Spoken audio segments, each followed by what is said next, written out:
Hello दोस्तों, राम राम, जय बद्री विशाल, जय माता दी, हर हर महादेव। आज शाम के लगभग 7 बजे जा रही हूँ मैं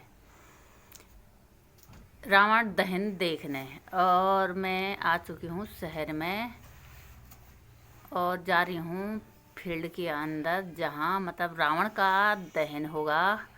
तो यहाँ पर आप लोगों को 2 पुतले दिखाई दे रहे होंगे, रावण और मेघनाथ का।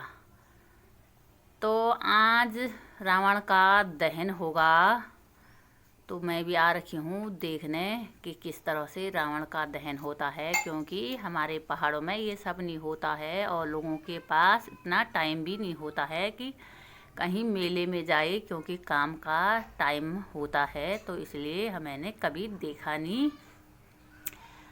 आज मैं भी फर्स्ट बार आ रखी हूँ और मैं भी देखूँगी रावण को कैसे जलाया जाता है।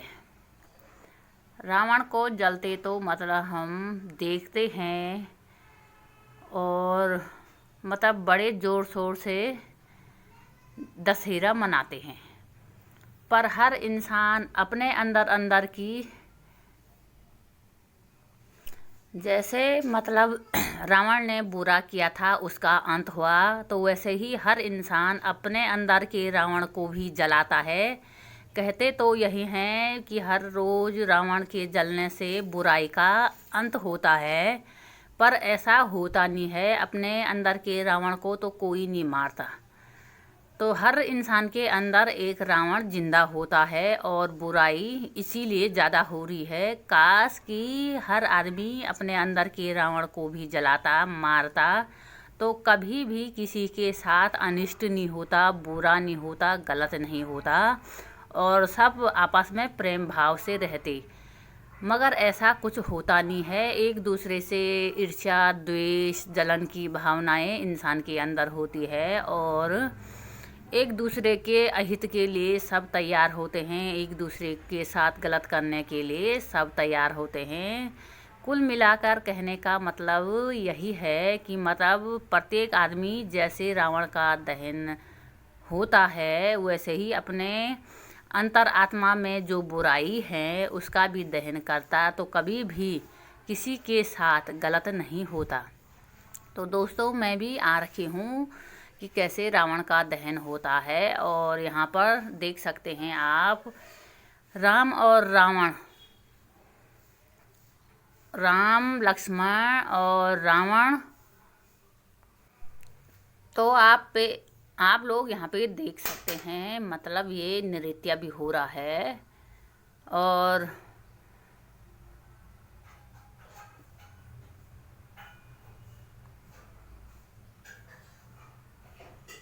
ये खूबसूरत नृत्य कर रहे हैं, क्योंकि अब थोड़ी ही देर में राम रावणी होगी और रावण राम को ललकार रहे हैं युद्ध के लिए, क्योंकि जब विनाश का दिन नज़दीक होता है तो दूसरे को लड़ने भिड़ने के लिए ही कहता है।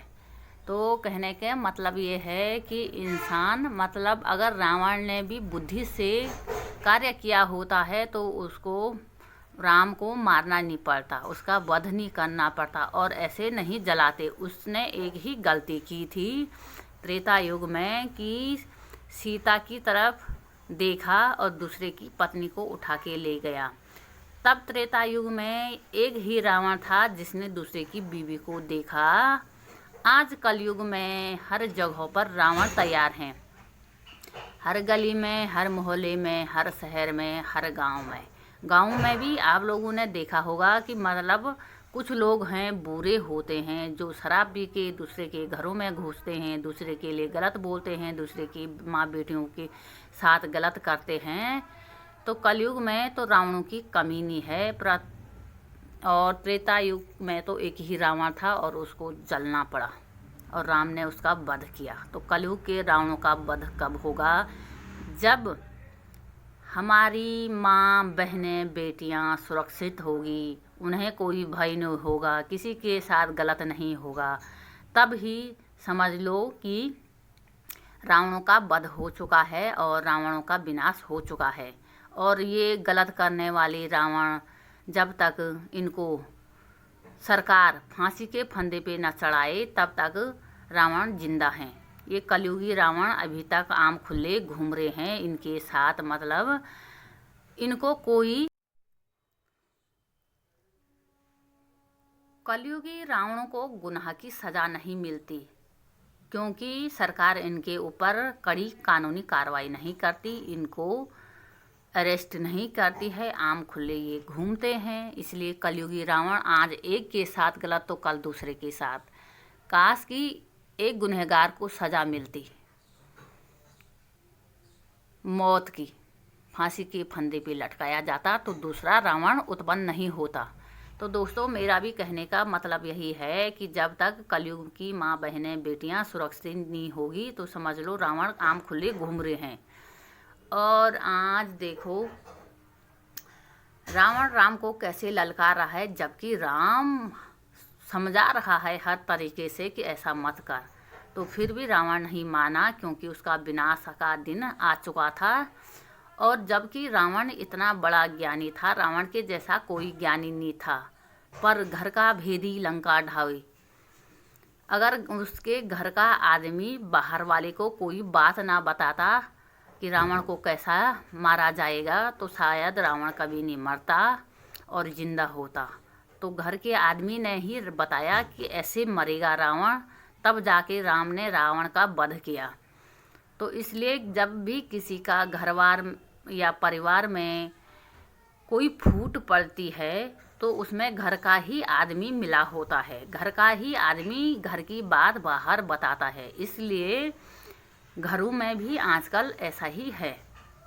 तो दोस्तों, देख सकते हैं ये हैं वीर बजरंगी बालाजी हनुमान जी। और आज हनुमान भगवान के दर्शन करने को भी मिला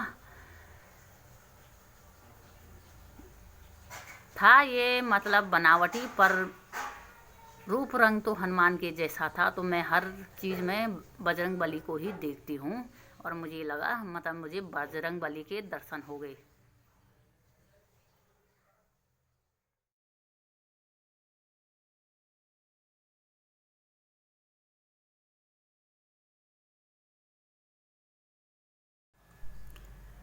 भगवान श्री रामचंद्र और लक्ष्मण जी के दर्शन भी हो गए। और ये देखो पब्लिक इतनी भारी मात्रा में आ रखी है यहाँ, मतलब मुझे ऐसा लगा सारा काशीपुर उमड़ के आया होगा। तो मतलब इतनी भीड़ थी कि हम अंदर से बाहर नहीं आ पाए। जब रावण जला तो अंदर से बाहर आने के लिए पैर रखने की जगह नहीं थी और इतनी भारी मात्रा में भीड़ थी। रावण को जलते हुए सब देखना चाहते हैं, मगर अपने अंदर के रावण को जलाना कोई नहीं चाहता है। खासकर कि जितने लोग रावण को जलते हुए देखने के लिए आ रखे थे, अपने अंदर के रावण को भी जलाते तो शायद कितना अच्छा होता। तो दोस्तों, ये देखो आ चुकी है रावण की भी सेना और राम रावणी हो गए आगे।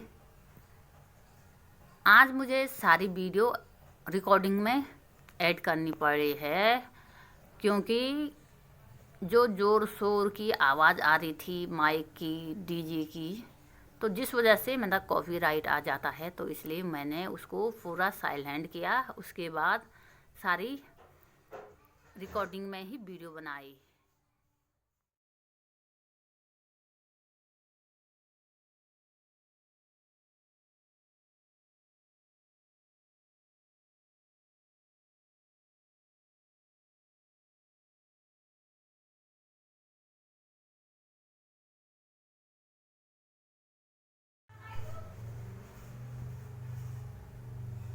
तो रावण की लंका भी जल चुकी है कुछ इस तरह से।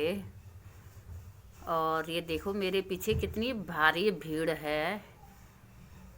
आगे भी ऐसे ही पीछे चारों तरफ देखोगे आप तो भीड़ ही भीड़ है रावण को जलने के लिए। इतने उत्सुक हैं लोग, पूछो ही मत।